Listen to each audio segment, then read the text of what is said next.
This is Chapter 7 of Jane Eyre. My first quarter at Lowood seemed an age, and not the golden age either. It comprised an irksome struggle with difficulties in habituating myself to new rules and unwonted tasks. The fear of failure in these points harassed me worse than the physical hardships of my lot, though these were no trifles. During January, February, and part of March, the deep snows, and after their melting, the almost impassable roads, prevented our stirring beyond the garden walls, except to go to church. But within these limits we had to pass an hour every day in the open air. Our clothing was insufficient to protect us from the severe cold. We had no boots, the snow got into our shoes and melted there. Our ungloved hands became numbed and covered with chilblains, as were our feet. I remember well the distracting irritation I endured from this cause every evening, when my feet inflamed, and the torture of thrusting the swelled, raw, and stiff toes into my shoes in the morning. Then the scanty supply of food was distressing. With the keen appetites of growing children, we had scarcely sufficient to keep alive a delicate invalid. From this deficiency of nourishment resulted an abuse which pressed hardly on the younger pupils. Whenever the famished great girls had an opportunity, they would coax or menace the little ones out of their portion. Many a time I have shared between two claimants the precious morsel of brown bread distributed at tea time, and after relinquishing to a third half the contents of my mug of coffee, I have swallowed the remainder with an accompaniment of secret tears forced from me by the exigency of hunger. So living conditions at Lowood are awful. The girls are freezing cold, their clothing is not sufficient to keep them warm, and they have very little food. The older girls either bully or persuade the younger girls to give them their portion of food. So there's really not enough to go around to begin with, and these girls are living in very negligent, neglectful conditions. Sundays were dreary days in that wintry season. We had to walk 2 miles to Brocklebridge Church, where our patron officiated. We set out cold, we arrived at church colder. During the morning service we became almost paralyzed. It was too far to return to dinner, and an allowance of cold meat and bread in the same penurious proportion observed in our ordinary meals was served round between the services. At the close of the afternoon service we returned by an exposed and hilly road where the bitter winter wind, blowing over a range of snowy summits to the north, almost flayed the skin from our faces. I can remember Miss Temple walking lightly and rapidly along our drooping line, her plaid cloak, which the frosty wind fluttered, gathered close about her, and encouraging us, by precept and example, to keep up our spirits, and march forward, as she said, like stalwart soldiers. The other teachers, poor things, were generally themselves too much dejected to attempt the task of cheering others. Miss Temple is a wonderful teacher. She's keeping up her spirits and trying to show them by precept, by ideal and idea and concept, and also by her actions and her attitude, how to act through hardship. So she is keeping up a plucky demeanor and telling them they have to act brave like soldiers as they're walking through these horrible conditions, and really just trying to cheer them by her example. The other teachers are not able to do this because they are extremely tired and worn out and dejected, and they're not really in the spirits themselves to encourage and cheer others. How we longed for the light and heat of a blazing fire when we got back. But to the little ones, at least, this was denied. Each hearth in the schoolroom was immediately surrounded by a double row of great girls, and behind them the younger children crouched in groups, wrapping their starved arms in their pinafores. Another instance of the older girls kind of bullying and taking precedence over the younger ones. They crowd around the fireplaces so that the smaller students can't really get access to that heat. A little solace came at tea time in the shape of a double ration of bread, a whole instead of a half slice, with the delicious addition of a thin scrape of butter. It was the hebdomadal treatment to which we all looked forward from Sabbath to Sabbath. I generally contrived to reserve a moiety of this bounteous repast for myself, but the remainder I was invariably obliged to part with. The Sunday evening was spent in repeating by heart the church catechism and the 5th, 6th, and 7th chapters of St. Matthew, and in listening to a long sermon read by Miss Miller, whose irrepressible yawns attested her weariness. A frequent interlude of these performances was the enactment of the part of Eutychus by some half-dozen little girls, who, overpowered with sleep, would fall down, if not out of the 3rd loft, yet off the 4th form, and be taken up half dead. The remedy was to thrust them forward into the center of the schoolroom, and oblige them to stand there till the sermon was finished. Sometimes their feet failed them, and they sank together in a heap. They were then propped up with the monitor's high stools. I have not yet alluded to the visits of Mr. Brocklehurst, and indeed that gentleman was from home during the greater part of the first month after my arrival, perhaps prolonging his stay with his friend the Archdeacon. His absence was a relief to me. I need not say that I had my own reasons for dreading his coming, but come he did at last. One afternoon, I had then been 3 weeks at Lowood, as I was sitting with a slate in my hand, puzzling over sum in long division, my eyes, raised in abstraction to the window, caught sight of a figure just passing. I recognized almost instinctively that gaunt outline, and when 2 minutes after, all the school, teachers included, rose en masse, it was not necessary for me to look up in order to ascertain whose entrance they thus greeted. A long stride measured the schoolroom, and presently beside Miss Temple, who herself had risen, stood the same black column which had frowned on me so ominously from the hearthrug of Gateshead. I now glanced sideways at this piece of architecture. Yes, I was right. It was Mr. Brocklehurst, buttoned up in a surtout and looking longer, narrower, and more rigid than ever. I had my own reasons for being dismayed at this apparition. Too well I remembered the perfidious hints given by Mrs. Reed about my disposition, etc., the promise pledged by Mr. Brocklehurst to apprise Miss Temple and the teachers of my vicious nature. All along I had been dreading the fulfillment of this promise. I had been looking out daily for the coming man, whose information respecting my past life and conversation was to brand me as a bad child forever. Now there he was. So Mr. Brocklehurst comes to visit Lowood, and Jane is incredibly nervous and upset because she knows that he has the information, so-called, from Mrs. Reed that she's a bad child, and he said he was going to tell everyone that she's a bad child. So, of course, she's very nervous and upset about this. He stood at Miss Temple's side. He was speaking low in her ear. I did not doubt he was making disclosures of my villainy, and I watched her eye with painful anxiety, expecting every moment to see its dark orb turn on me a glance of repugnance and contempt. I listened too, and as I happened to be seated quite at the top of the room, I caught most of what he said. Its import relieved me from immediate apprehension. I suppose, Miss Temple, the thread I brought at Lowton will do. It struck me that it would be just of the quality for the calico chemises, and I sorted the needles to match. You may tell Miss Smith that I forgot to make a memorandum of the darning needles, but she shall have some paper sent in next week, and she is not on any account to give out more than one at a time to each pupil. If they have more, they are apt to be careless and lose them. And oh, ma'am, I wish the woolen stockings were better looked to. When I was here last, I went into the kitchen garden and examined the clothes drying on the line. There was a quantity of black hose in a very bad state of repair. From the size of the holes in them, I was sure they had not been well mended from time to time.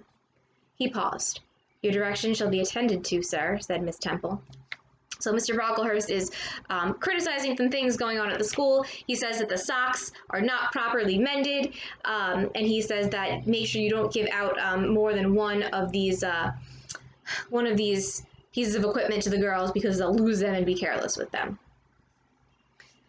And ma'am, he continued, the laundress tells me some of the girls have 2 clean tuckers in the week. It is too much. The rules limit them to 1. I think I can explain that circumstance, sir. Agnes and Catherine Johnstone were invited to take tea with some friends at Lowton last Thursday, and I gave them leave to put on clean tuckers for the occasion. Mr. Brocklehurst nodded. Well, for once it may pass, but please not to let the circumstance occur too often. And there is another thing which surprised me. I find, in settling accounts with the housekeeper, that a lunch consisting of bread and cheese has twice been served out to the girls during the past fortnight. How is this? I looked over the regulations, and I find no such meal as lunch mentioned. Who introduced this innovation, and by what authority? I must be responsible for the circumstance, sir, replied Miss Temple. The breakfast was so ill prepared that the pupils could not possibly eat it, and I dared not allow them to remain fasting till dinner time. So Mr. Brocklehurst is really addressing the instance of the burnt porridge with Miss Temple. He's saying there was bread and cheese. Why was there bread and cheese? There's no lunch at the school. And Miss Temple says I had to give them the lunch because their breakfast was not edible, and I didn't want them not to have any food until dinner time. Madam, allow me an instant. You are aware that my plan in bringing up these girls is not to accustom them to habits of luxury and indulgence, but to render them hardy, patient, self-denying. Should any little accidental disappointment of the appetite occur, such as the spoiling of a meal, the under or the overdressing of a dish, the incident ought not to be neutralized by replacing with something more delicate the comfort lost, thus pampering the body and obviating the aim of this institution. It ought to be improved to the spiritual edification of the pupils by encouraging them to evince fortitude under the temporary privation. A brief address on those occasions would not be mistimed, wherein a judicious instructor would take the opportunity of referring to the sufferings of the primitive Christians, to the torments of the martyrs, to the exhortations of our blessed Lord himself, calling upon his disciples to take up their cross and follow him, to his warnings that man shall not live by bread alone, but by every word that proceedeth out of the mouth of God, to his divine consolations, if ye suffer hunger or thirst for my sake, happy are ye. Oh, madam, when you put bread and cheese instead of burnt porridge into these children's mouths, you may indeed feed their vile bodies, but you little think how you starve their immortal souls. So Mr. Brocklehurst is arguing that if the girls have something that is not edible, instead of giving them food, that they should receive instead a moral lecture about enduring through suffering and fortitude. It's very different to believe that you should endure through suffering and fortitude yourself, and to practice that, than to just tell someone else that they should suffer through something. Mr. Brocklehurst has not said, I give up my lunch, and he is simply telling Miss Temple that these girls should not eat and should instead receive a stern talking to. This is absolutely horrible. He's cloaking in words and authority a justification of abuse and neglect. Mr. Brocklehurst again paused, perhaps overcome by his feelings. Miss Temple had looked down when he first began to speak to her, but she now gazed straight before her, and her face, naturally pale as marble, appeared to be assuming also the coldness and fixity of that material, especially her mouth, closed as if it would have required a sculptor's chisel to open it, and her brow settled gradually into petrified severity. Meantime, Mr. Brocklehurst, standing on the hearth with his hands behind his back, majestically surveyed the whole school. Suddenly his eye gave a blink, as if he had met something that either dazzled or shocked his pupil. Turning, he said in more rapid accents than he had hitherto used, Miss Temple, what is that girl with curled hair? Red hair, ma'am, curled all over? And extending his cane, he pointed to the awful object, his hand shaking as he did so. It is Julia Severn, replied Miss Temple, very quietly. Julia Severn, ma'am, and why has she or any other curled hair? Why, in defiance of every precept and principle of this house, does she conform to the world so openly, here in an evangelical, charitable establishment, as to wear her hair one mass of curls? Julia's hair curls naturally, returned Miss Temple, still more quietly. Naturally, yes, but we are not to conform to nature. I want these girls to be the children of grace, and why that abundance? I have again and again intimated that I desire the hair to be arranged closely, modestly, plainly. Miss Temple, that girl's hair must be cut off entirely. I will send a barber tomorrow, and I see others who have far too much of the excrescence. That tall girl, tell her to turn round. Tell all the first form to rise up and direct their faces to the wall. Miss Temple passed her handkerchief over her lips, as if to smooth away the involuntary smile that curled them. She gave the order, however, and when the first class could take in what was required of them, they obeyed. Leaning a little back on my bench, I could see the looks and grimaces with which they commented on this maneuver. It was a pity Mr. Brocklehurst could not see them too. He would perhaps have felt that, whatever he might do with the outside of the cup and platter, the inside was further beyond his interference than he imagined. So what Jane means by that is whatever Mr. Brocklehurst does to make these girls appear outwardly plain, such as suggesting that a girl with naturally curly hair should have her hair cut off because it's vanity in his mind. Jane is suggesting whatever he does to them outwardly, that's not going to change how they feel inwardly. He scrutinized the reverse of these living metals some 5 minutes, then pronounced the sentence. These words fell like the knell of doom. All those top knots must be cut off. Miss Temple seems to remonstrate.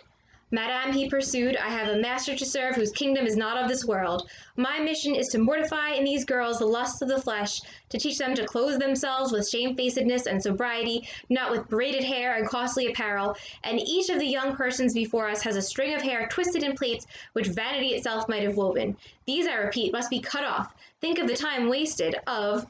Mr. Brocklehurst was here interrupted. 3 other visitors, ladies, now entered the room.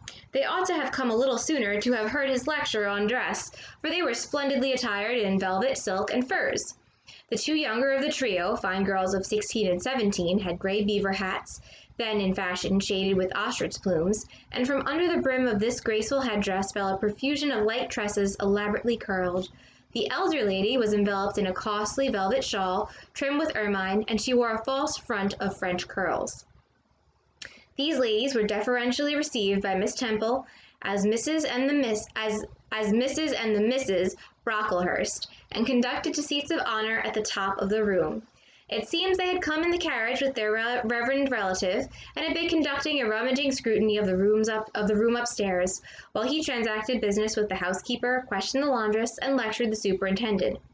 They now proceeded to address divers remarks and reproofs to Miss Smith, who was charged with the care of the linen and the inspection of the dormitories. But I had no time to listen to what they said. Other matters called off and enchained my attention. So Mr. Brocklehurst has a wife and daughters, and they come in and they're wearing fancy, nice, beautiful dresses with lovely curled hair and fancy hats. Mr. Brocklehurst is an incredible hypocrite. While he's telling these girls that they have to practice self-deprivation, not indulge in luxuries, not look beautiful, not have braided hair because it costs time and effort and it's vanity. His daughters and wife come in very elaborately dressed, beautifully attired. They are not at all, and he is not at all, following the advice that he's giving out to others. Although some of what he says is, again, Christian belief that one should deny oneself luxuries, to deny someone else a luxury or a joy is not at all a Christian thing to do. So he's incredibly hypocritical, and he is not himself following the words that he's giving out. Moreover, he's being harsh, cruel, and unkind to these children. I'm going to break this into 2 halves, so that was the first half of Chapter 7 of Jane Eyre.